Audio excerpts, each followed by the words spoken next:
Random House Audio presents Riding for the Brand by Louis L'Amour, a full-cast dramatization.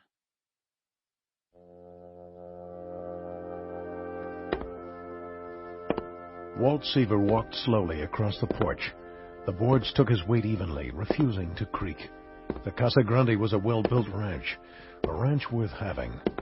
Walt figured he had done what he had to do to get it, what any man would do in his position. He listened to the echo of the boards, and he felt no remorse. Tony Costa met him at the door. You'll come no further, senor. This is not your land. Oh, but it is, Tony. It's as good as mine. You're Mr. Latch. He won't be coming. If you have any news of Senor Latch, please send a messenger from town. You aren't welcome here. What's this about? What do you know about Michael? Carol Arden approached Seaver from behind. She wore canvas overalls and was covered to the hip with red clay mud. Walt Seaver didn't bother to remove his hat.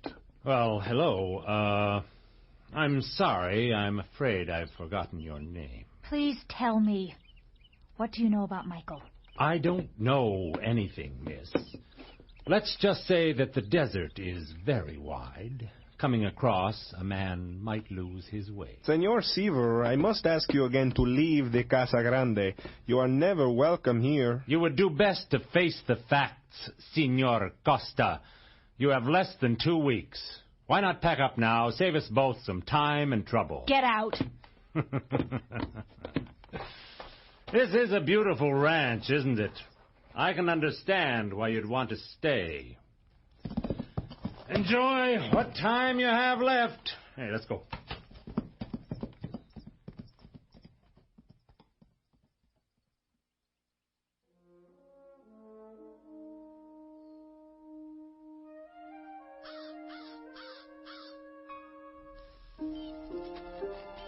Jed Asbury had been watching the covered wagon for more than an hour.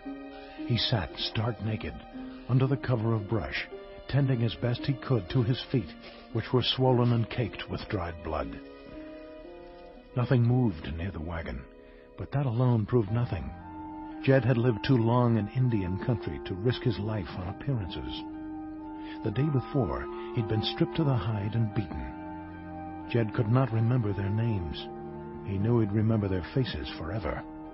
He'd taken all they had in an honest game of poker. They'd honored their loss by leaving him for dead in the middle of the desert.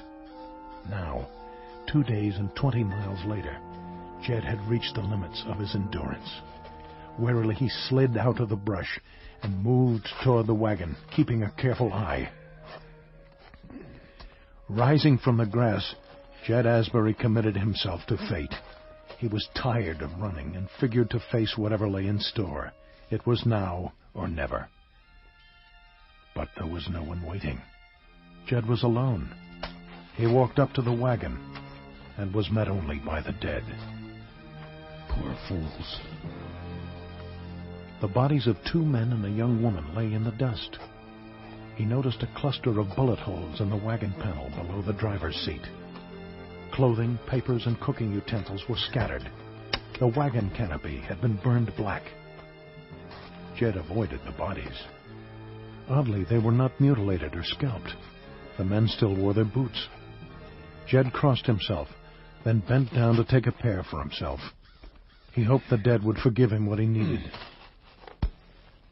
If Indians had looted the wagon, they had done so hurriedly. Not much had been taken. In the bottom of a trunk, Jed found a fine black broadcloth suit and several white shirts. He held the suit up to his body to judge the fit. Somebody's Sunday go-to-meeting outfit. Lucky for me the Cheyenne don't go to church. Jed dressed quickly. He took water from a half-empty barrel on the side of the wagon and bathed his feet, then bandaged them with strips of cloth torn from a gingham dress. The boots he'd taken were a full size larger than those he usually wore, but the bandages and the swelling made for a painfully tight fit. Damn. Gingerly, Jed walked in the new boots. He made his way around to the back of the wagon and climbed up, looking for whatever might be useful to him, or might inform him as to the names of the dead. In the bottom of a steamer trunk, he found some legal papers and a handful of letters. He pocketed these and continued his search. Sample complete. Ready to continue?